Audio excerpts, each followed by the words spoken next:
Gregory Rowley is dying of cancer, and he wants to come home to die with his family. Most of you said you don't think Rowley should be released.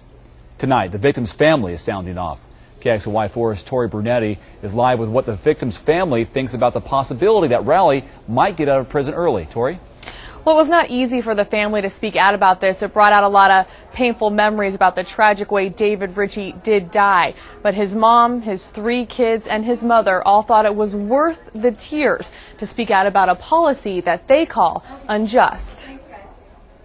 He was a good dad, a loving dad. He used to take me to my escapades.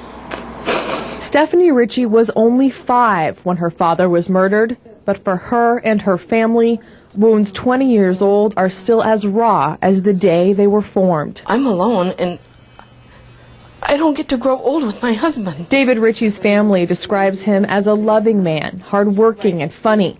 He was beaten to death on his paper route in February of 1987. He left my husband on a cold parking lot in the middle of winter with nobody around him. And now, Gregory Rowley, the man convicted of killing him, is suffering from cancer.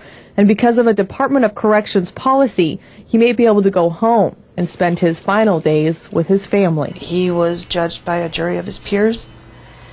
He committed a horrible crime, and he made it to where David is not to be with his family anymore. Last week, Rowley's mom told us her son should not have to die alone in prison.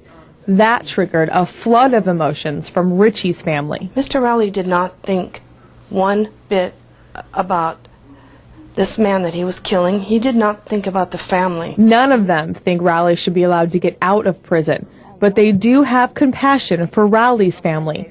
They don't want another family to suffer, but at the same time, their father, son, and husband didn't have the choice of dying at home. He didn't give my dad a chance to be held on his last moments. He left him alone and by himself with nobody to hold him.